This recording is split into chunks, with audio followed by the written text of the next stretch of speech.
Joyce Davis. I'm PennLive's Outreach and Opinion Editor, and this is an editorial board meeting. And as you know, we deal with some pretty hot topics here in these editorial board meetings, and this one is simmering, and it is definitely one that I think people want to know more about. It's data centers and what they will mean for our communities, what they will mean, I think, for the environment. And that's why we have invited someone with the Environmental Defense Fund to come and speak to us. We have Michael Zimmerman here and also Chris Whitlock. And so I'm going to turn it over to, I guess, to Chris so that you can do the introductions and tell us what we need to know about data centers. Well, thank you, Joyce, and thank you to the editorial board for giving us this time today. Data centers are definitely a hot topic around Pennsylvania, and there are many different concerns. And Michael Zimmerman is here today from Environmental Defense Fund, and I'll let him introduce himself, and he can talk to some specific issues around affordability in particular and other things going on and things that we might need to keep an eye on moving forward with this particular topic. Michael, if you could take the floor. Great. Thank you, Chris. And thanks, Joyce and the PennLive team for having me. As Chris said, I'm an attorney with the Environmental Defense Fund, specifically on the Clean Affordable Power team. Joyce, I couldn't agree more when you said that the data center topic is simmering. I like to think that we're cooking a soup that ultimately will be a good one. There are a couple of recent sort of milestones that I'd like to touch on today.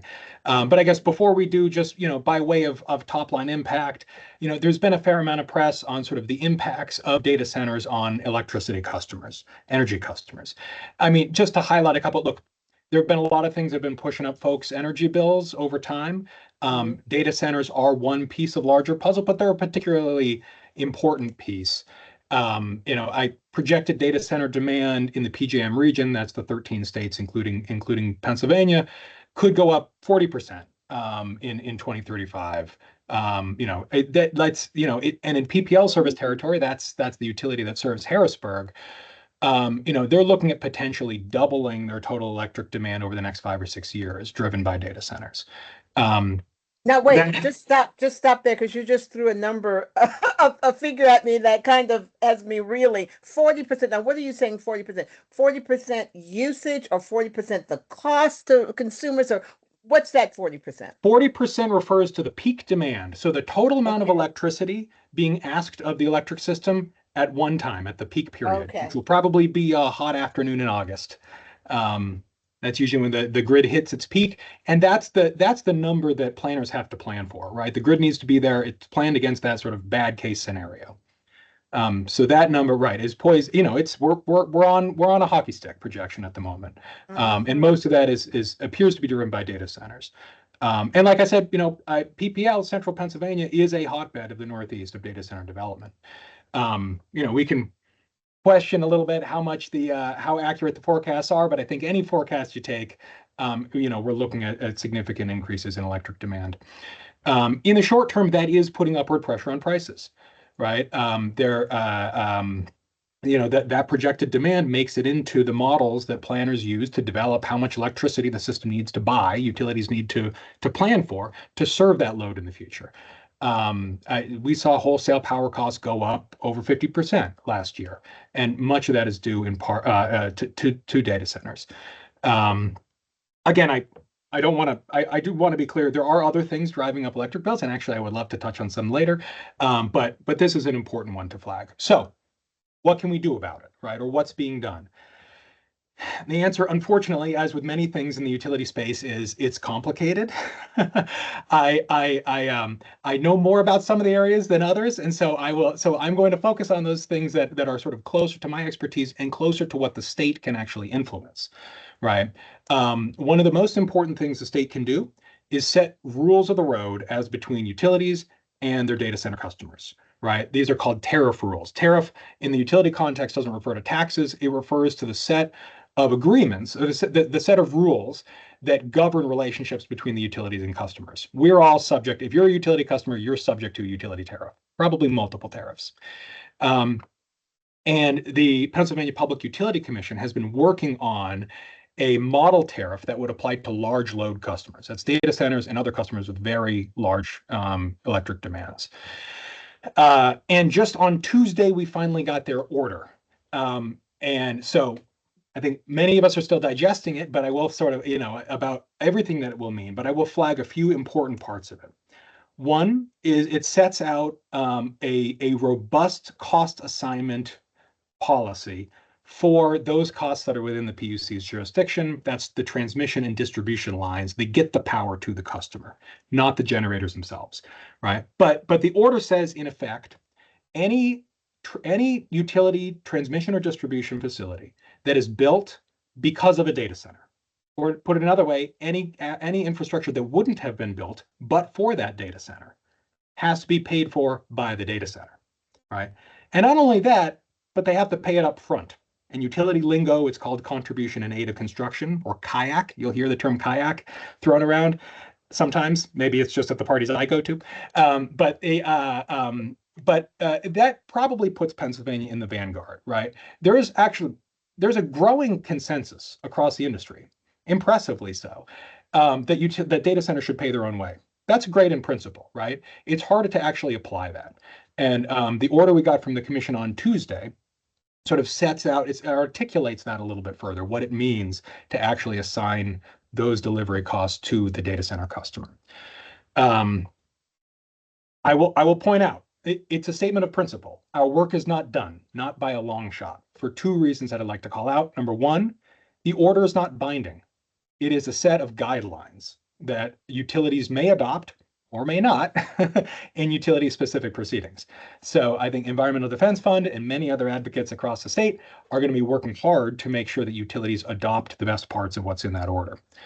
Number two, it's not necessarily easy to tie back a given transmission system upgrade to the customer that initially triggered it, right? These customers are very big. The grid is an interconnected machine. And so a big customer coming on over here can have impacts over there. And so it's going to require a lot of sustained focus and analysis and attention and leadership, much of which should come from the state, to make sure that we're actually identifying those costs and assigning them to the data centers that cause them. Why don't I pause here for a moment? Well, Joyce, maybe you can tell me, is this a good time to pause for questions? It's a good time before we get too far down the line. So let me just throw out one quick question at you as you've done. You've made it clear that we're going to see a spike in usage for sure, which is going to affect everyone, because the question will be, will this lead us to not having enough power? I don't want to not have my air conditioner in August. But the other question that I guess I'm concerned with, because I've heard, why wouldn't the utility company want to make them pay their fair? Why would this be twisting someone's arm to ensure that they pay their fair share, right? What's going on here? Good. So I'll try to touch on both those issues. I'll start in reverse order. So why wouldn't a utility want a large load customer to pay their fair share? It's not always easy to make them do that. The problem is concentrated costs versus diffuse costs. So it can be hard when you're trying to cut a deal, when you're trying to get, for example, a data center by Meta, right? For example, I'm just throwing out a company, interconnected. And that customer requires you to build $50 million worth of transmission costs. It's hard to go to Meta with a $50 million bill and say, come on, guys, you got to pony up or you're not getting service, right? It's a lot easier to take that $50 million, and to put it into your rate base. That is the pool of shared utility infrastructure that goes into rates, gets socialized across everybody, right? And as we know, is the theory that we would benefit from these data centers, so it makes sense that the consumers would pay for them. Yes, and look, there's something to that. Historically, we treated the transmission system as a shared asset, right? On the theory that an upgrade benefits everybody on that system, or most upgrades benefit everybody, and so it's fair for everybody to chip in. Data centers really break down that historical paradigm because they are so big, right? A data center will disproportionately slurp up all the benefits of the facilities that they're on. I should say, not just the new facilities built in response to them, but also the existing facilities, right? That may have existing headroom that they're going to benefit from as well. And there actually is a surprising amount of consensus among the industry that dynamic is different, right? That data centers behave differently with respect to these ostensibly shared assets than other historical customers. So you also touched on, Joyce, your question touched on electric supply. How do we make sure there's going to be enough juice available? That is a really difficult question and a very important one. And I will say that the Tuesday's order did not really touch on that issue. What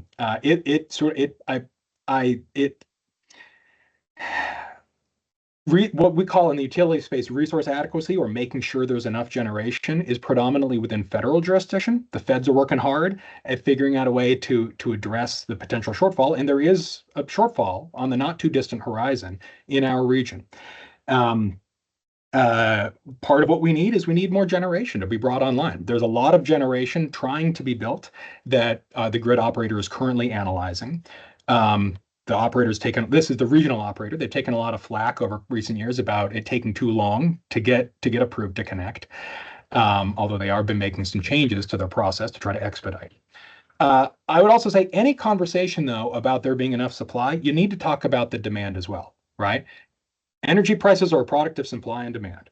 And if you're only focused on building more generation, you're missing opportunities to manage your issue by addressing the demand side of the equation, right? It will frequently be cheaper to pay someone to turn their air conditioning down a little bit in summertime than it will be to build a whole new big power plant to serve that additional load. I wouldn't mind getting a check to turn my air conditioner down in the summertime, right? Particularly if it means avoiding the construction of a new power plant. Reverend Strauss, sorry, I've been talking over you. Yeah. Go ahead, Reverend Strauss. Yes, I was just wondering how the current administration's attempts to prevent more renewable energy coming online are going to affect this, because I mean, there's been some active work to try to stop more solar and wind, particularly wind, I think. But yeah, how will that affect things, or will it affect things? It will, and it is. So, and adversely, when PJM, the grid operator, procures power for the future, it's called capacity. It's like a future contract. You're paying generators to be around 3 years from now, right? You're basically buying that promise from them. The cost of that capacity is at the cap. PJM could not charge any more legally than they already are for that capacity, right? Which signals that there is not enough generation in the region today, right? And there isn't expected to be enough, right, 3 years from now. Getting more capacity online, including renewables, does put downward pressure on capacity prices, right? Because those renewables are going to be there generating power, right, at 0% margin, at $0 marginal costs, right? They don't have any fuel, right? So they can bid in on those markets pretty cheap. I would say that at a time when we probably need as many electrons as we can get, right? Going out of your way to prevent electrons from coming online, particularly when they are among the cheapest electrons you can get, is uniquely short-sighted. I will say, adding insult to injury are some of this administration's efforts to pay developers who would otherwise build those renewables to not build them.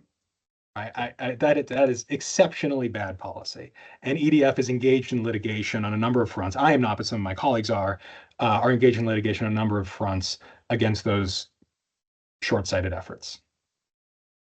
Before we let you continue explaining, breaking this all down to us, because this is in everybody's mind, but there really isn't clarity about, what we're dealing with here. But are some of the data centers are they themselves looking at renewable, using solar, using other things themselves rather than having to go into the grid? Absolutely. Well, so two parts to that response. Number one, you mentioned, Joyce, you said without having to go to the grid. In the utility lingo, we would call that like an islanded microgrid, right? Like you're on your own mini grid, right? Disconnected. I don't think many data centers are looking to do that right now because the grid just delivers so many benefits, right? The United States grid is very reliable, right? And it's pretty cheap comparatively, right? As compared to building your own network. And these data centers value, many of them value continued electric service so highly, right? That they want that extra security, right? As a foundation for their business. That may change in the future, right? But that's my understanding of where things stand now. With respect to, though, like data centers procuring their own generation, look, whether you're connected to the grid or not, many data centers still want to buy their own generation, right? They want to know that that's going to be there. And many of them are looking at renewables, both because they may have corporate climate goals and because procuring those renewables will often be the cheapest way to get power soonest. So there's both political and operational and, frankly, optics, PR benefits to doing that. Go ahead, Sandy. Another question on the, we're talking costs solely right now, but it's my understanding that these centers are also not helpful environmentally in terms of water usage and things like that. Am I correct about that? And how, I haven't heard anything about that yet, and I'm just curious what you're doing with regard to that end of things. Yeah, you haven't heard about that from me because that's outside of my wheelhouse. I do have some colleagues that are doing work on water issues as well as on sort of the local criteria air pollution impacts of data centers. For example, running, backup diesel generators. But that's outside of my utility nerd wheelhouse, I'm afraid.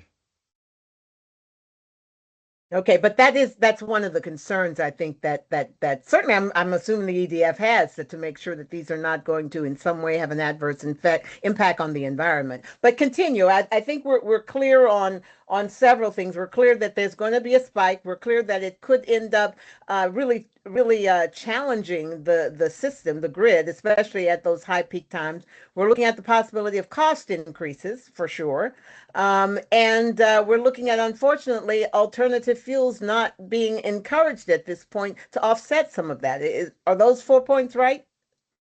You got it. All right, Vinny, I see your hands up.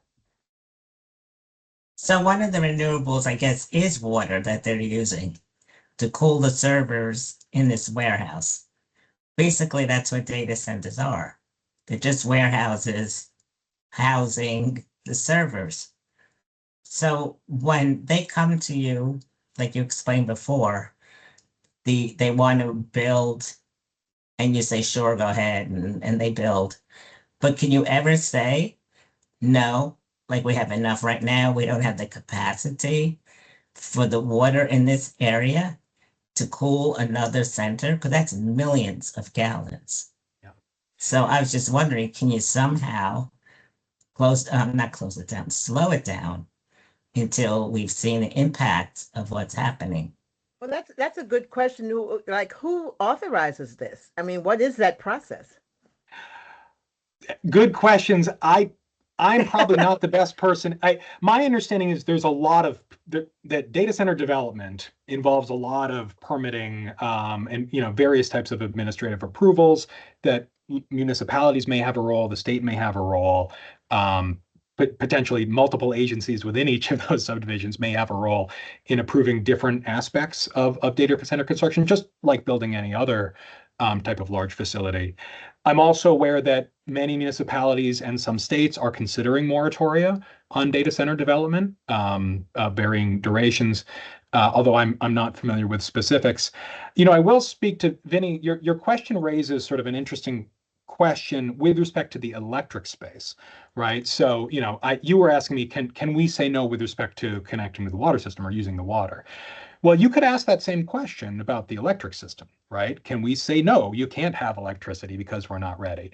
There are some interesting legal questions about that, right? Like utilities in Pennsylvania, as in most states, have a legal obligation to serve customers, right? That's the obligation they bear in return for having a monopoly in their service territory.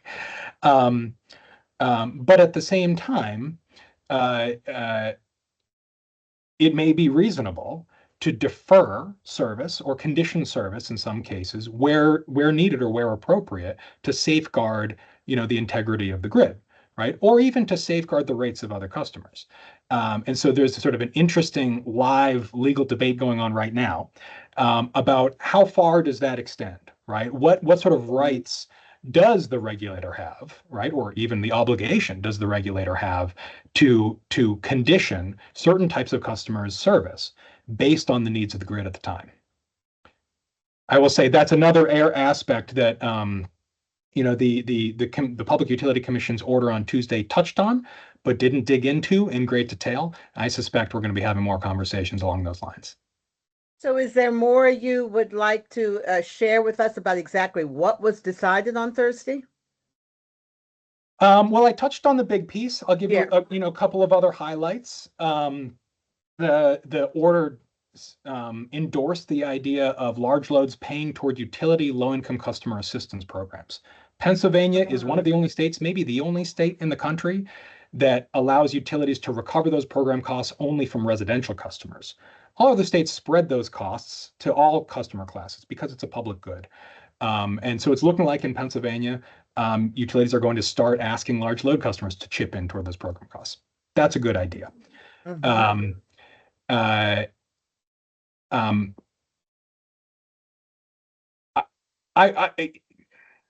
I think I would skip to one while we just have a little bit of time left. One thing that was touched on in the order, but I think there's a lot more room for forward movement, is with respect to curtailable or non-firm service, right? The options for utilities to interrupt service to large load customers during times of peak grid stress. The order touched on it, but didn't really resolve those issues. But there's some research just came out of Johns Hopkins suggesting that doing that is like the single most impactful lever you can pull in terms of reducing near-term system costs, right? If you are able to turn off a customer, right, during periods of grid stress, you don't need to build, right? That reduces the peak that you need to plan for.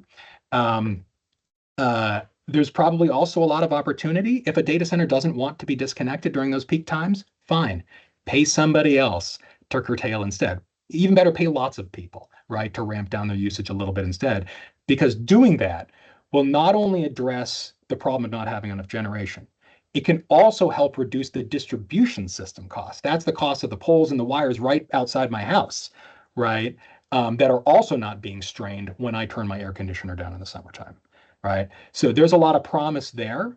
If we can sort of link the tremendous demand that data centers are putting on for energy with the tremendous potential supply that all of us have at our homes, right, at our disposal. Yeah, I think when these concepts are clear. Yeah, I can turn down my air conditioning, but by how much? And is there the possibility that I don't have power for an hour at all? I mean, so what are we talking about here? If we're talking about lower, like I have it on 70, I lower it to 68, or or do I have to lower it to 50? I mean, what's going on? What are we talking about? Yeah.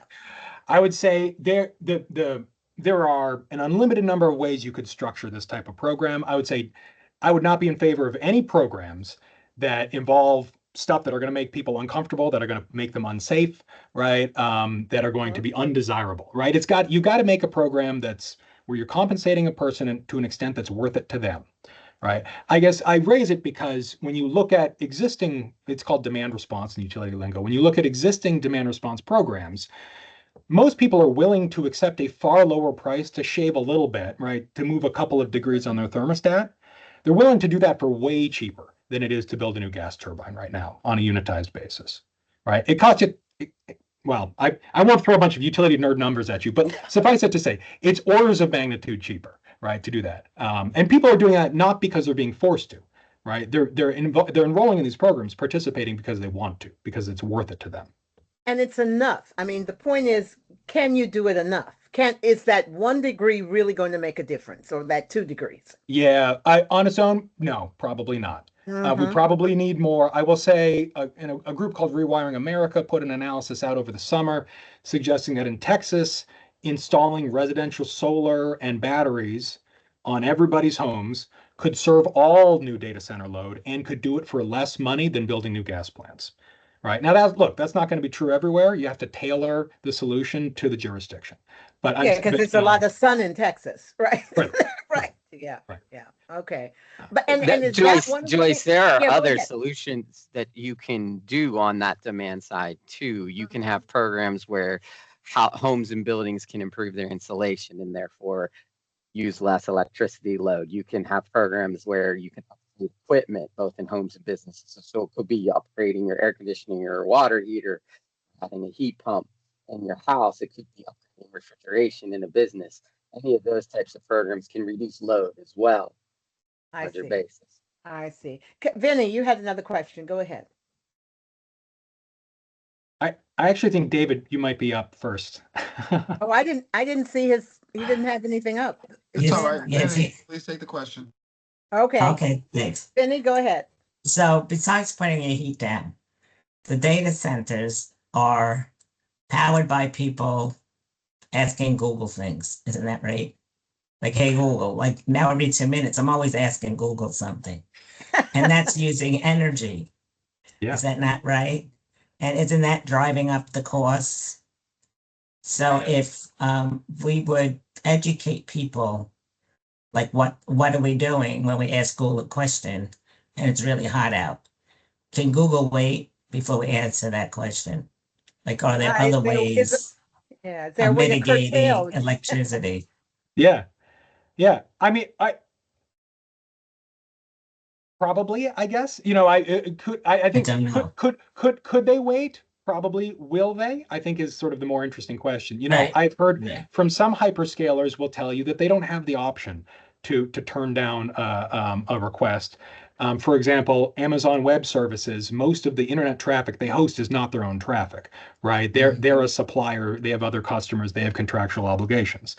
I would say Google is maybe among the best in the business at being able to move sort of the compute load, the demands on their servers between different regions. Because they're such a big company, they're sort of the incumbent, and they have a lot of really, really smart people on their team, right, that have figured out a lot of this stuff.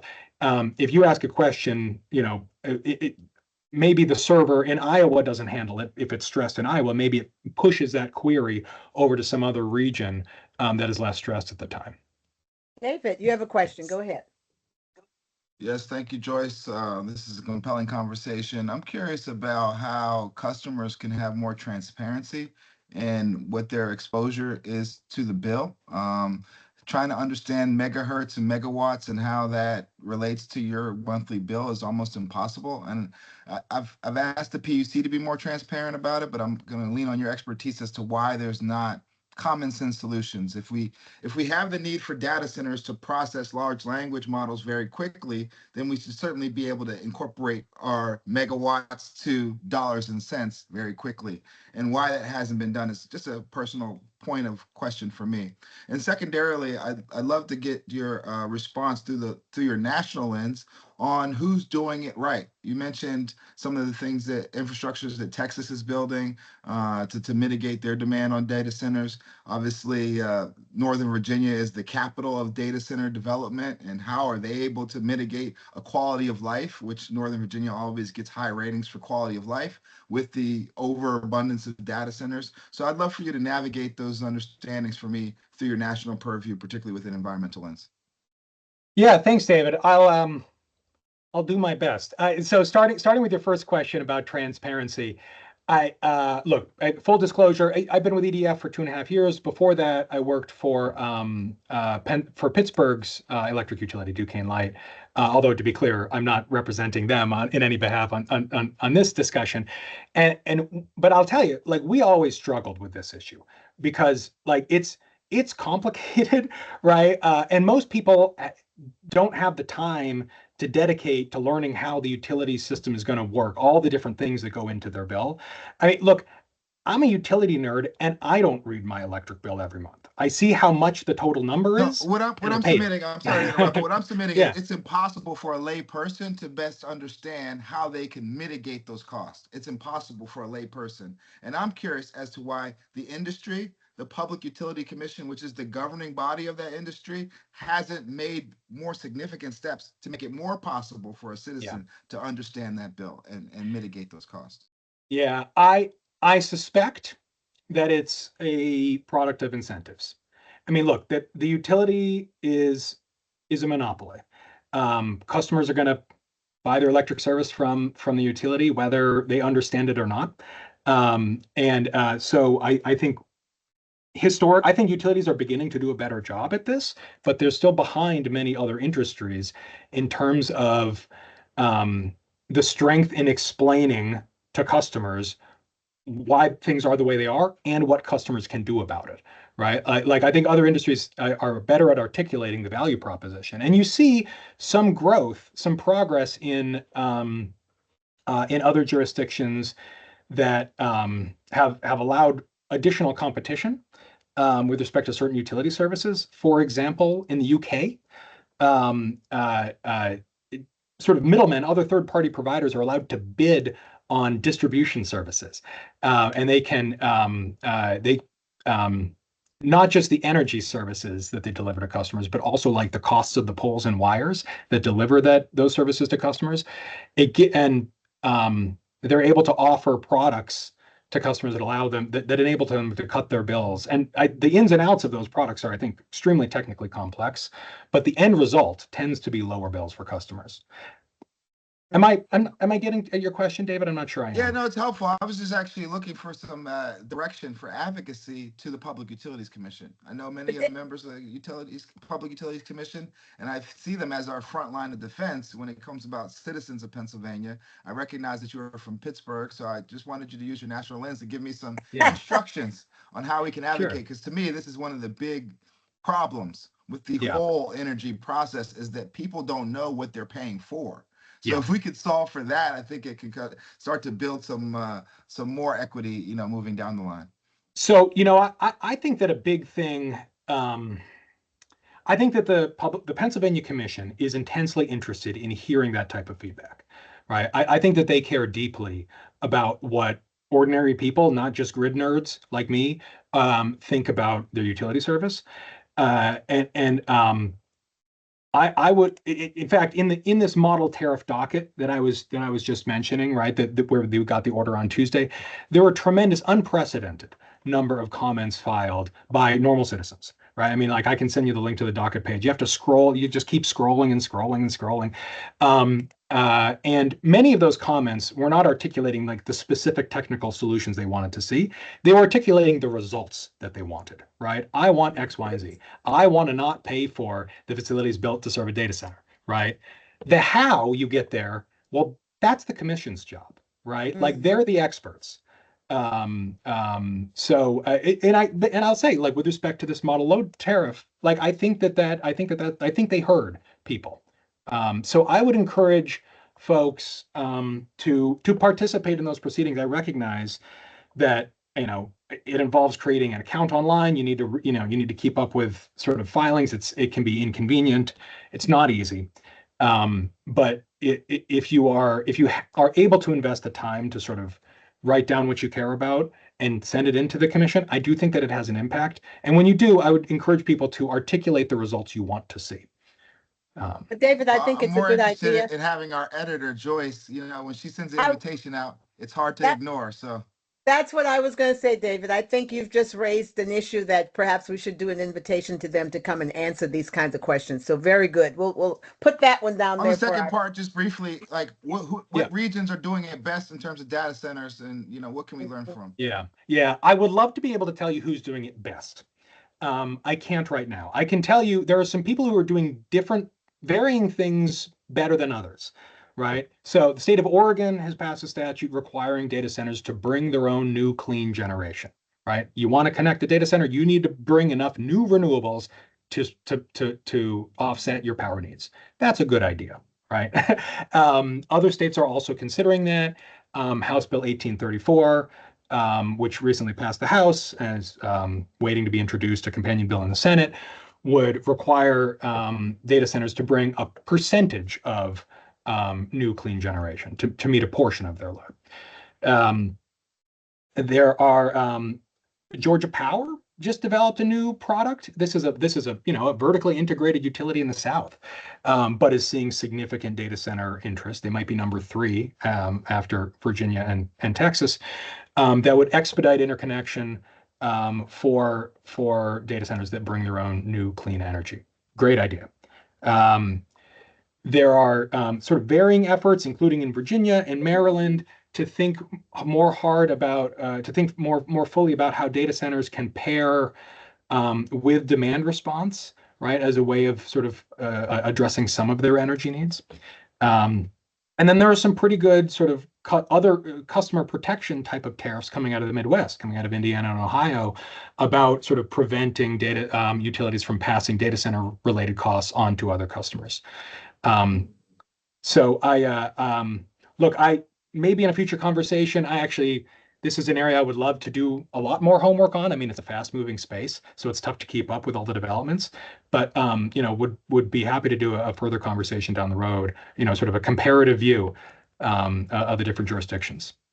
Well, it sounds like it's a moving target. I mean, this is a process that's developing now. So one area may be developing one aspect and then another aspect. But here's what I guess I think we all want to know.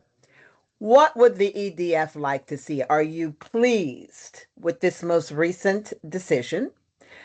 Is it enough, or does more need to be done?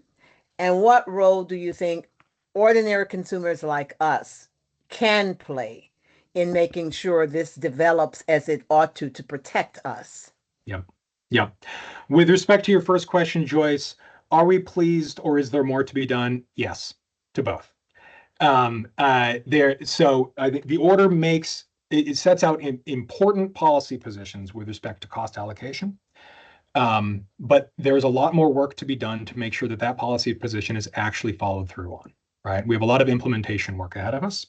And then we also have a lot of policy development work to do around curtailable service, non-firm service, right? And about making sure that there's going to be enough generation supply down the road.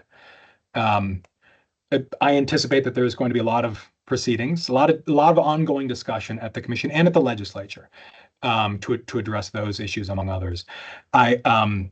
What can people do about it? I would say don't let the pressure off your regulators or your legislators.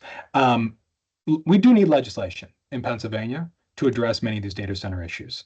The Pennsylvania Public Utility Commission is a creature of state statute.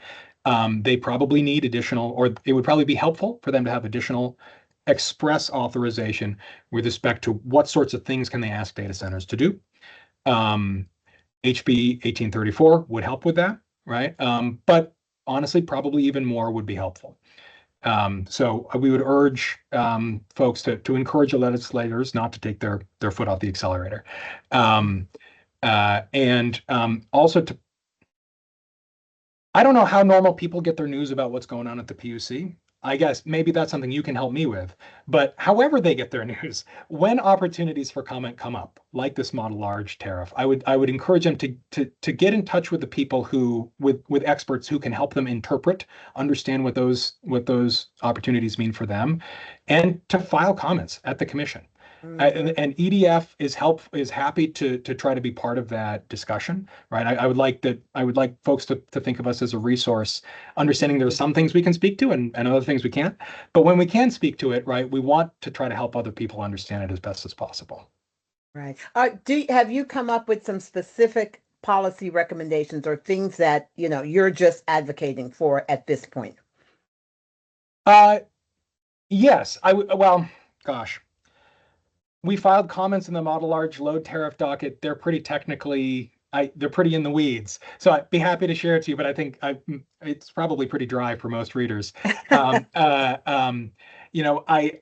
are planning to publish a set of sort of data center principles in the near future. Those aren't quite done, so I probably shouldn't speak to them here, but they're coming. All right, very good. Well, it sounds like this is an attempt for you guys to at least alert the public that this is, look, your utility bill is one of the most important things, I think, for all of us, right? What does it take? How much do we have to pay to keep our homes comfortable?